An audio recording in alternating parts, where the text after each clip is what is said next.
पुराने अनुभवी पुलिस अधिकारी ने अचानक 1 लाखों की कार को जानबूझकर सड़क किनारे एक फेरी वाले से टकराते देखा। उसके बाद फू शाओ ने कार से एक बैट निकाली और फेरी वाले की पिटाई शुरू कर दी। अनुभवी पुलिस अधिकारी की आंखों में यह बर्दाश्त नहीं हुआ तो वह तुरंत आगे बढ़कर रोकने लगा। रुको, मुझे भी इस मामले से निपटना चाहिए। लेकिन जब लियान हैपिंग ने अपना पुलिस आईडी दिखाया तो फू शाओ ने न सिर्फ हद नहीं मानी बल्कि भीड़ की ओर मुंह करके घमंड से चिल्लाया, जिसने भी पुलिस को बुलाया है मैं उसे मार डालूंगा। पूरे परिवार को धोखा देने में मदद करो। तुम्हारी गति तो कम से कम 90 मील प्रति घंटा थी। कोई भी इस शब्द को छूने की हिम्मत नहीं करता। फू शाओ ने देखा कि सबूत सामने आ गए हैं तो उसने तुरंत एक मुट्ठी भर नोट निकालकर जमीन पर फेंके और मामला रफा दफा करना चाहा। फिर भागने का प्रयास किया। बेचारा हैपिंग उसे जाने कैसे देता।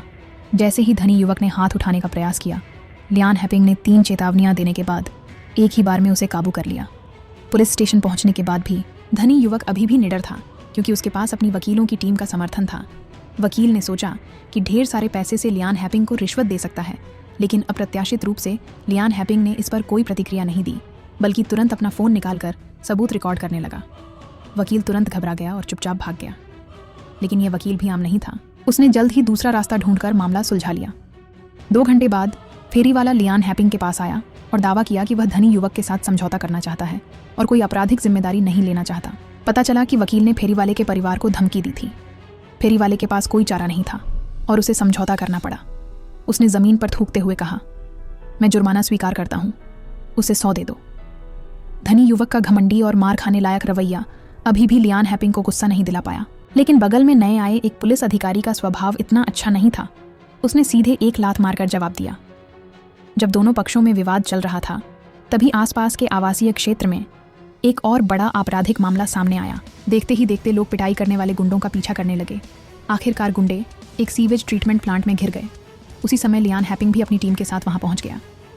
गुंडे ने देखा कि अब कोई रास्ता नहीं बचा है तो वह सीवेज पूल में कूद गया। पुलिस अधिकारी शियाओशी ने भी तुरंत पीछे से कूदकर उसे पकड़ लिया। आधे मिनट से भी कम समय में उसने उसे काबू करके बाहर निकाल लिया। लेकिन तब तक गुंडा ऐसा लग रहा था जैसे पानी के नीचे उसने कुछ देखा हो। उसका पूरा शरीर कांप रहा था और वह डर से पसीना पसीना हो गया था। पानी के नीचे एक और इंसान है। लियान हैपिंग ने गौर से देखा। वास्तव में कुछ संदेह था, इसलिए वह पानी में कूद गया और जवाब ढूंढने लगा। जल्द ही उसे एक जवान लड़की की लाश मिली और उसका एक पैर बुरी तरह से कटा हुआ था। लियान हैपिंग ने बिना हिचकिचाहट तुरंत लाश को बाहर निकाल लिया। शव की जांच करते समय फोरेंसिक डॉक्टर ने अप्रत्याशित रूप से पाया कि हत्यारे की कार्यशैली पिछले मामले से मूल रूप से मेल खाती है।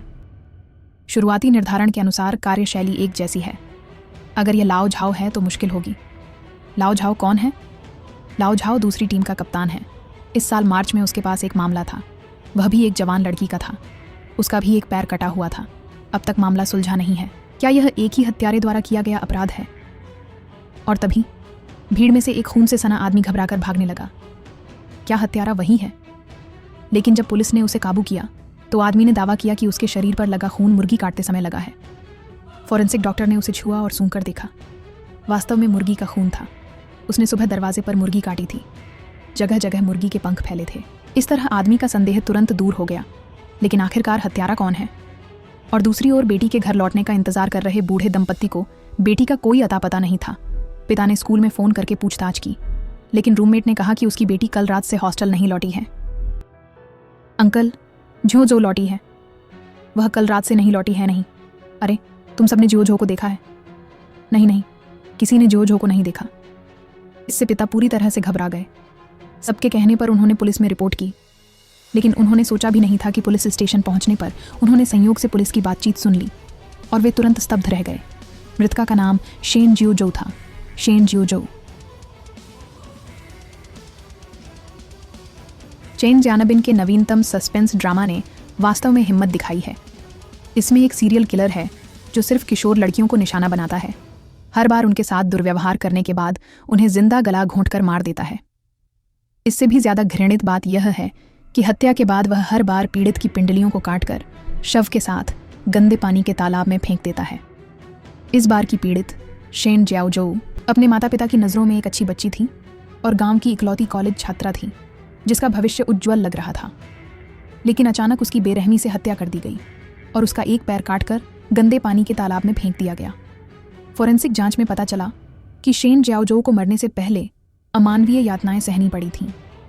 और भी दुखद बात यह है कि उसे तालाब में फेंके जाने के वक्त अभी भी थोड़ी सांसें बाकी थीं।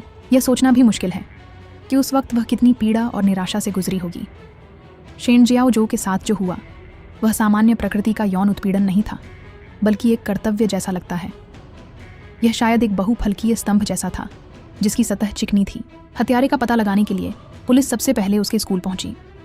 एक सहपाठी ने दावा किया कि 19 तारीख की दोपहर उसने शेन जियाओ जो को एक लाल टैक्सी में स्कूल से जाते देखा था और उसके बाद वह कभी नहीं लौटी। पुलिस ने इस सुराग का पीछा करते हुए जल्द ही उस लाल टैक्सी का पता लगा लिया। ड्राइवर का नाम वू बो था और वह पहले भी जेल की सज़ा काट चुका था। क्या हत्यारा वहीं था? पुलिस तुरंत उसके किराए के घर पहुंची, लेकिन दरवाज़ा खोलते ही जो नज़ारा देखने को मिला उससे उनका जी मिचलाने लगा। गोल्डन नगेट मीट, सुनहरा मांस, गधे का जननांग। यह आदमी कितना पौष्टिक खाने वाला है। ये कितने दिनों से पड़ा है। मैं 2 दिन से नहीं लौटा हूँ। गर्मी तेज़ है, कीड़े जल्दी पनपते हैं। जब वे लगभग निराश हो चुके थे तभी एक दूसरे कमरे में एक महत्वपूर्ण सुराग मिला। शी लिनफेंग ने धीरे से अलमारी खोली। उन्हें लगा कि उन्हें एक और पीड़ित मिल गई है, लेकिन वह सिर्फ एक गुड़िया थी। वू बो आखिर गया कहाँ था? कई दिनों और रातों तक आसपास के सीसीटीवी फुटेज की जांच करने के बाद आखिरकार वू बो की लाल टैक्सी दिखाई दी। पुलिस ने तुरंत घेराव की योजना बनाई और एक संकरी सड़क पर उसकी कार को रोकने में सफल रहे। लेकिन हैरानी की बात यह थी कि ड्राइवर वू बो नहीं, बल्कि उसका एक देशवासी था। यह वू बो नहीं है तो कार कहाँ से आई? वू बो शहर से बाहर नहीं गया है, वह अपने एक देशवासी के घर छिपा हुआ है। जो देशवासी गाड़ी चला रहा था वह अपने गांव वापस जा रहा था। इस जानकारी के मिलने के बाद पुलिस तुरंत उसके देशवासी के घर पहुंची, लेकिन जब वे चुपचाप कमरे में घुसे तब भी वू बो का कोई अता पता नहीं था। क्या वह एक बार फिर भागने में कामयाब रहा था? सिगरेट लेने गया है, उसे सिगरेट की बहुत आदत है, ये सब एक दिन में पी गया। लाओ झेंग संदिग्ध बाहर गया हुआ है और कभी भी वापस आ सकता है। आप लोग भी अच्छी तरह छिप जाओ, सावधान रहना कि कोई देख ना ले। ज़रा रुकिए। पुलिस ने हर चौराहे पर लोग तैनात कर दिए और सिर्फ वू बो के दिखने का इंतज़ार करने लगी। लेकिन कई घंटे बीत जाने के बाद भी उसका कोई अता पता नहीं था। तभी बेसब्री से भरे शी लिनफेंग ने बेतकल्लुफ़ पर्दा हटाकर बाहर देखा। संयोग से ठीक उसी वक्त वू बो वापस आ रहा था। अचानक उसने देखा कि पर्दे में हलचल हुई है। सतर्क होकर वह तुरंत वहाँ से भाग निकला। भागते भागते उसने एक इलेक्ट्रिक स्कूटर छीन ली। लग रहा था कि वह पुलिस के घेरे से बाहर निकलने वाला है, लेकिन तभी किसी ने पीछे से जोरदार प्रहार करके उसे ज़मीन पर गिरा दिया और वह बेहोश हो गया। भागते रहो, मत भागो, गिरोगे तो मर भी सकते हो, हिलना मत। ली डाडा, मैंने तो छुआ तक नहीं था। पुलिस को काम करने का अनुशासन तो बनाए रखना चाहिए। ये मैंने नहीं मारा। जब मैं वहाँ पहुँचा तो वह पहले से ही ज़मीन पर पड़ा हुआ था। तब उन्हें समझ में आया कि यह किसी और की चाल थी। पुलिस स्टेशन लौटने के बाद इस मामले के लिए दोनों को सज़ा भी मिली और चूंकि वो बो बेहोश था, मामला एक बार फिर रुक गया। कुछ दिनों बाद शेन जियाओ जो के अंतिम संस्कार पर अचानक एक सफ़ेद कपड़े वाला व्यक्ति दूर से चुपचाप देख रहा था। लियान हैपिंग ने संदिग्ध व्यक्ति की तस्वीर ले ली। अंतिम संस्कार के बाद उसने तस्वीर लेकर हर किसी से पूछताछ की कि किसी ने इस व्यक्ति को देखा है या नहीं। पास खड़े एक सहपाठी ने दावा किया कि इस व्यक्ति का नाम झांग हाओयांग है और उसने कभी शेन जियाओ जो को पसंद किया था, लेकिन शेन जियाओ जो ने मना कर दिया था। लियान हैपिंग को लगा कि यह सुराग बहुत महत्वपूर्ण है, इसलिए उसने जल्दी ही झांग हाओयांग से बात की। झांग हाओयांग ने खुलकर सब कुछ बता दिया। उसने दावा किया कि उसे शेन जियाओ जो बहुत पसंद थी, लेकिन शेन जियाओ जो को उसके लिए कोई फीलिंग्स नहीं थी। उसने आखिरी बार उसे घटना से 1 दिन पहले देखा था और उस दिन के बाद दोनों का कोई कांटेक्ट नहीं रहा। शेन जियाओ जो की हत्या वाली रात तुम कहाँ थे? क्या आपको शक है कि मैंने किया?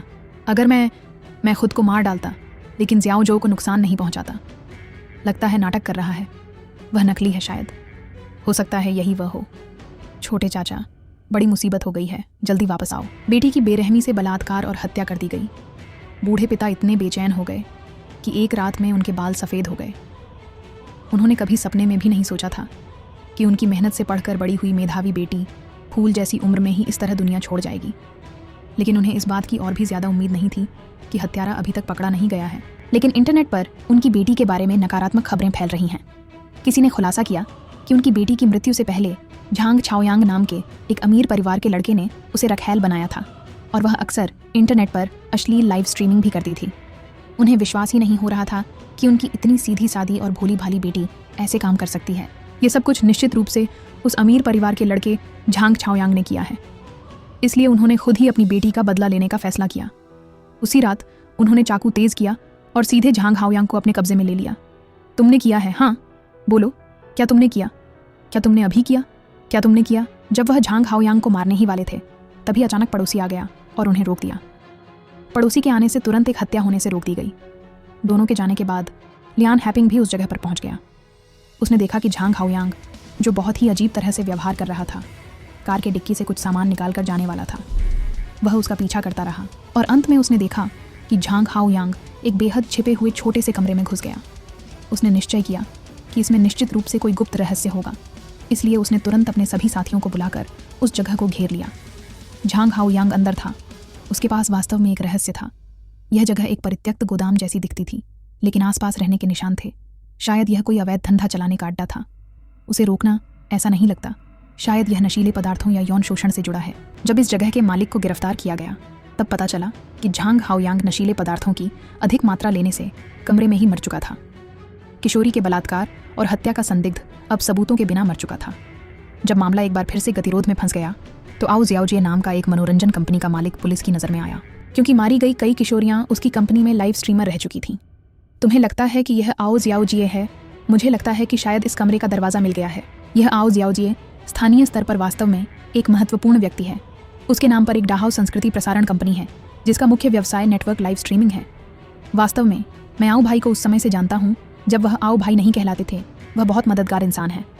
जब मैं सड़कों पर भटक रहा था उन्होंने मेरी मदद की थी। हालांकि वह कोई बहुत अच्छा छात्र या नागरिक नहीं था, लेकिन मुझे नहीं लगता कि वह हत्या जैसा काम कर सकता है। लोग बदल जाते हैं। तुम भी तो पुलिस बन गए हो। इसके बाद यू हैपिंग और शी कियांग फेंग आओ जियाओजिए की कंपनी में स्थिति जानने के लिए पहुंचे। जब दोनों ने शेन जियाओजोदे चिंगक्वांग के बारे में पूछा तो आओ जियाओजिए ने कहा कि उसने यहाँ केवल 2 दिन काम किया था, क्योंकि वह ग्राहकों की सेवा करने में संकोच करती थी, इसलिए वह चली गई और उसकी मौत के बारे में उसे कुछ भी पता नहीं है।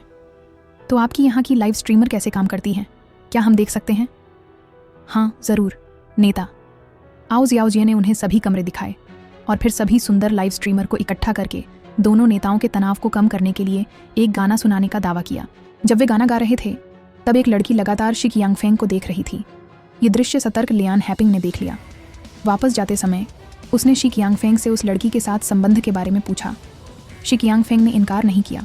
उसने कहा कि पुलिस में आने से पहले वह एक गुंडा था और वह लड़की उसके पीछे भागती थी। कल उसे बाहर बुलाओ, मुझे वह पसंद नहीं है और फिर मैं अभी जांच मिशन पर हूँ। शी कियांग फेंग वो यूएन यी था, लेकिन कार्य के लिए उसे हाँ करनी पड़ी। कुछ दिनों बाद शी कियांग फेंग ने उस लड़की को, जो उस पर दिल रखती थी, बाहर बुलाया ताकि वह आओ जियाओजिए के रहस्यों के बारे में उससे पूछताछ कर सके। दोनों ने पूरे दिन एक दूसरे को गले लगाकर और खेलकर बिताया। रात होने पर शी कियांग फेंग ने इधर उधर की बातें पूछीं, जैसे पुलिस किसी अपराधी से पूछताछ कर रही हो। लड़की ने तुरंत उसका इरादा भांप लिया, लेकिन आओ जियाओजिए ने पहले उस पर एहसान किया था, इसलिए उसने पुलिस के लिए उपयोगी कोई भी सुराग नहीं दिया। यह लड़की भी भावनाओं और निष्ठा वाली इंसान थी। अंत में जब उसने शी कियांग फेंग की निराश भरी नजरें देखीं तो उससे रहा नहीं गया और उसने कुछ अन्य सुराग दे दिए। आप जाकर शियो नान नाम की एक लड़की से पूछ सकते हैं। वह अब भी घायल है, चली भी नहीं जा सकती। उससे क्या पूछ सकते हैं, यह आप पर निर्भर है। मैं पुलिस हूँ। घायलों की बीमारी डॉक्टर देखते हैं, लेकिन घायल होने का कारण हम देखते हैं। आपके ये छोटे पिटाई और यौन उत्पीड़न से हुई हैं, है ना? ये अपराध है। उस रात कई लोग आए थे। किसी ने कहा कि भाई आओ हमें घटिया समझता है। उन्हें विश्वास नहीं हुआ। शी कियांग फेंग ने आओ जियाओजिए के हैवानियत भरे व्यवहार के बारे में सुना तो उसके अंदर का गुस्सा और नहीं रुक सका। इसके बाद वह गुस्से में आओ जियाओजिए के पास पहुंचा और उसे सबक सिखाना चाहा, लेकिन आओ जियाओजिए धूर्त, कठोर दिल और बेरहम निकला। शी कियांग फेंग उससे नहीं लड़ सका। भाई सो जाओ, मैं तुम्हारा इंतजार करूंगा। उसने मुझे मेज पर नंगा खड़ा करने को कहा और फिर रस्सी से मेरे हाथ बांध दिए। फिर TV series under current furious crime के नए एपिसोड में युवतियों के साथ दुर्व्यवहार और हत्या करने वाला साइकोपैथ आखिरकार सामने आया और किसी ने सोचा भी नहीं था कि वह अरबपति बिजनेसमैन का बेटा ली डाडा है। ये डाडा वाकई में एक साइकोपैथ है। हर लड़की की हत्या के बाद वह उनके अंडरगारमेंट्स को अपने पास रखता है ताकि वह अपनी विकृत इच्छाओं को पूरा कर सके। जब से उसका सहायक आओ जियाओजी पुलिस द्वारा गिरफ्तार किया गया, उसे लगने लगा कि खतरा करीब आ रहा है, इसलिए उसने सालों से जमा किए गए अंडरगारमेंट्स को चुपचाप नष्ट कर दिया। कुछ दिन छिपने के बाद जब उसने देखा कि पुलिस की तरफ से कोई हरकत नहीं हुई तो वह फिर से अपराध करने के लिए बेचैन हो उठा। जल्द ही उसकी नज़र एक लंबी पतली सुंदर लड़की पर पड़ी। कुछ मीठी बातें करके उसने उस लड़की को पास की एक विला में ले गया। उसने लड़की के साथ दुर्व्यवहार करने के लिए अपने औजार निकाले, लेकिन उसे पता नहीं था कि पुलिस पहले से ही उस पर नजर रखे हुए थी। बचाओ बचाओ! शिक्वांगफेंग ने मदद की आवाज सुनते ही तुरंत दरवाजा तोड़कर अंदर घुस गया। इस समय घमंडी ली डाडा ने शिक्वांगफेंग को भी खेल में शामिल होने का न्योता दिया। उसने पुलिस को बिल्कुल भी महत्व नहीं दिया। उसे पता था कि पुलिस के पास अभी कोई ठोस सबूत नहीं है, इसीलिए वह उसे कुछ नहीं कर सकती। इसीलिए वह इतनी बेशर्मी से शिक्वांगफेंग को चुनौती दे रहा था। लेकिन इस बार खेलना बंद करो। अगर तुम इसे छोड़ देते हो तो वे तुरंत तुम्हें बता देंगे कि अगली बार ऐसा नहीं होगा। श्रीमान ने कहा कि वे चाहते हैं कि तुम विदेश जाकर आराम करो, बंदूक से शिकार खेलो, आज़ाद रहो। तुम किसी भी तरह का विचार कैसे रख सकते हो? तुम मुझे क्यों देख रहे हो? ली डाडा ने बूढ़े आदमी की बात को बिल्कुल भी गंभीरता से नहीं लिया। उसे अभी भी लग रहा था कि पुलिस उसे अभी कुछ नहीं कर सकती, लेकिन उसे नहीं पता था कि पुलिस स्टेशन में उसके विश्वसनीय सहायक आओ जियाओ जी ने सब कुछ कबूल कर लिया था। अब सभी सबूत ली डाडा की तरफ इशारा कर रहे हैं। पुलिस का मानना है कि वह युवतियों के साथ दुर्व्यवहार और हत्या का मुख्य दोषी है। गिरफ्तार करना तो संभव है, लेकिन गिरफ्तार करने के बाद क्या होगा? अभी तो सिर्फ गवाह हैं, आरोप हैं, जैसे कि गैरकानूनी तरीके से हिरासत में रखना, जानबूझकर चोट पहुंचाना। लेकिन क्या कोई सीधा सबूत है जो उसे 3 मृतकों से जोड़ता है? पुलिस ने पहले गू मिंगचा से मिलने का फैसला किया, क्योंकि ली डाडा का पिता स्थानीय सबसे बड़ा सेलिब्रिटी बिजनेसमैन है, एक बहुत प्रभावशाली व्यक्ति है। इसलिए पूरी तैयारी और पक्के सबूतों के बिना उसे आसानी से गिरफ्तार नहीं किया जा सकता। यू हैपिंग का मानना है कि ली डाडा बहुत घमंडी और अत्यंत अहंकारी व्यक्ति है। वह जरूर फिर से खतरे को मोल लेकर अपराध करेगा, क्योंकि पुलिस जितना उसे पकड़ने में नाकाम रहेगी वह उतना ही उत्तेजित होगा। इसलिए उन्होंने फैसला किया कि एक महिला पुलिस अधिकारी एक युवा लड़की का रोल प्ले करेगी और ली डाडा को फिर से अपराध करने के लिए लुभाएगी। फिर उसे रंगे हाथों पकड़ लिया जाएगा। ली डाडा के फिर से अपराध करने का इंतजार करने के लिए पहले उसका विश्वास जीतना होगा। हमें उसके सामने एक बेहतरीन टारगेट पेश करनी होगी। क्या चालाक ली डाडा इतनी आसानी से फंस जाएगा? महिला पुलिस अधिकारी किस तरह के खतरनाक हालात का सामना करेगी? अंडरकरंट फ्यूरियस क्राइम आखिरकार अपने अंतिम पल में पहुंच गया। साइकोपैथ किलर ली डाडा को पुलिस द्वारा गिरफ्तार कर लिया गया। उसने अपने सभी अपराधों को स्वीकार किया, लेकिन शेन जियाओ जौ की हत्या की प्रक्रिया के बारे में वह कुछ नहीं बता सका। क्या हत्यारा कोई और है? ठीक 1 दिन पहले पुलिस अधिकारी सुई जियाओ जौ ने एक युवा लड़की का भेष बनाकर बार में प्रवेश किया। वहीं बैठे ली डाडा की नज़र तुरंत उस पर पड़ गई। वह सुई जियाओ जौ के सुंदर पैरों को देखता रहा, मानो उसे निगल जाना चाहता हो। घर लौटने के बाद वह बार बार उन सुंदर पैरों को देखता रहा। प्यास और बेचैनी में उसका पूरा शरीर गर्म हो गया। आखिरकार बर्फ के टुकड़ों से अपने शरीर को ठंडा करने के बाद ही वह धीरे धीरे शांत हुआ। दूसरी ओर पुलिस को यकीन था कि ली डाडा जल्द ही सुई जियाओ जौ से मिलने का समय तय करेगा, और ठीक उम्मीद के मुताबिक अगले दिन ली डाडा ने सुई जियाओ जौ को अपने घर आमंत्रित किया। कमरे में पहुंचते ही ली डाडा ने बेसब्री से सुई जियाओ जौ को एक एनेस्थेटिक का इंजेक्शन लगाया और फिर उसके साथ दुर्व्यवहार करने लगा। इस आपातकालीन क्षण में सौभाग्य से पुलिस समय पर पहुंच गई और उस जगह को घेर लिया। क्या वह पुलिस है? उसे क्या हुआ? घबराओ मत, यह आदमी नहीं मरा है। जल्दी उठो, चीजें नीचे रखो, धीरे बोलो। तुम मुझे डरा रहे हो, यह तो बड़ी धमनी है। अगर कांप गया तो वह वाकई बच नहीं पाएगा। ली डाडा समझ गया कि इस बार शायद पुलिस के हाथों में फंस जाएगा, इसलिए उसने हार मानकर सब कुछ कर डालने का फैसला किया। उसने पहले पुलिस को अपने हथियार नीचे रखने के लिए धमकाया और फिर एक इलेक्ट्रिक आरी से सुई जियाओ जौ की बड़ी धमनी काटने का प्रयास किया। ली डाडा की गिरफ्तारी के बाद उसके पिता ली लोंगहे तुरंत पुलिस स्टेशन पहुंचे। उन्होंने कहा कि उनके बेटे ने एक अक्षम्य अपराध किया है। पुलिस ने उसे गिरफ्तार करके समाज से बुराई को दूर किया है और उनके परिवार से एक घातक ट्यूमर हटाया है। ली लोंगहे के असामान्य व्यवहार ने पुलिस का ध्यान खींचा। पूछताछ के दौरान ली डाडा ने अपने अपराधों के बारे में सच सच बताया। उसने दावा किया कि जब भी वह सुंदर पैर देखता है वह खुद पर काबू नहीं रख पाता, इसलिए वह उन्हें अपने तहखाने में ले जाता है, उनके साथ दुर्व्यवहार करने के बाद उनकी हत्या कर देता है और फिर उनके सुंदर पैरों को काटकर उनसे कॉर्निया बनाता है। उसने यह भी दावा किया कि उसे गंभीर मानसिक बीमारी है, लेकिन शेन जियाओ जौ की हत्या की प्रक्रिया के बारे में वह हमेशा अस्पष्ट रहा और उसके बताए गए अपराध की प्रक्रिया भी पूरी तरह से अतार्किक थी। आपको लगता है कि ली डाडा ने शेन जियाओ जौ की हत्या नहीं की, कोई और है, तो फिर उसने दोष क्यों लिया? मुझे नहीं पता, मैं आगे जांच करना चाहता हूँ। पुलिस ने एक मैनर के सीसीटीवी फुटेज की जांच की तो अचानक पता चला कि शेन जियाओजो ने अपने जीवन काल में ली लोंघे की कार में सवारी की थी। लेकिन जब पुलिस ने ली लोंघे से पूछताछ की तो वह बिल्कुल भी घबराए नहीं और तुरंत अपने अलिबी का सबूत पेश किया। बातचीत के दौरान ली लोंघे के जवाब एकदम सही और निर्दोष थे। जब मामला गतिरोध में फंस गया तो पुलिस को अनजाने में शेन जियाओजो द्वारा छोड़ी गई एक USB ड्राइव में एक महत्वपूर्ण सबूत मिला। पता चला कि शेन जियाओजो ने गोल्डन सी नंबर 1 की पर्यावरणीय परीक्षण रिपोर्ट में हेराफेरी का रहस्य खोज लिया था और फिर वह चुपचाप गोल्डन सी नंबर 1 गया और मिट्टी के नमूने लिए। परीक्षण के बाद पता चला कि मिट्टी में हानिकारक तत्वों की मात्रा गंभीर रूप से सीमा से अधिक थी।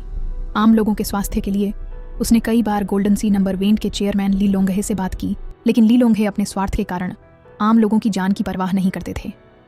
फिर उन्होंने हु जियांगजे को संकेत दिया कि शेन जियाओजो को खत्म कर दें। हु जियांगजे ने अपने उज्जवल भविष्य के लिए मजबूरी में शेन जियाओजो की हत्या कर दी। तुमने उसका एक पैर क्यों काट दिया? पूरा समुद्र में फेंकना ठीक नहीं होता क्योंकि ज्वार उसे वापस ले आएगा, इसलिए मैंने सोचा उसे अलग अलग हिस्सों में काटकर निपटाना आसान होगा। लोहे के सबूतों के सामने हु जियांगजे ने सभी अपराधों को स्वीकार किया। दूसरी ओर ली लोंघे को जब पता चला कि सब कुछ खत्म हो गया है तो वह तुरंत भागने की तैयारी करने लगा, लेकिन आखिरकार वह भूमिगत बंकर में गलत रास्ते पर चला गया और गलती से एक अंडरग्राउंड नदी खोद डाली। इस तरह पानी उल्टा बहने लगा और जल्द ही वह भूमिगत बंकर में डूबकर मर गया। ली लोंघे की मौत स्वयं की गलती के कारण हुई, लेकिन शेन जियाओजो की मौत सबसे ज्यादा दुखद थी। वह सरल, दयालु और सबसे बहादुर था। इस समाज को शेन जियाओजो जैसे लोगों की जरूरत है। मामला सुलझ गया है, तुमने पकड़ लिया, सुलझ गया है। चलो, तुम्हारा धन्यवाद, ये जरूरी है, बिल्कुल जरूरी है। अंत में सभी दुष्टों को उनके इंदिदे सजा मिली। न्याय शुरू हुई देरी से आता है, लेकिन कभी अनुपस्थित नहीं होता।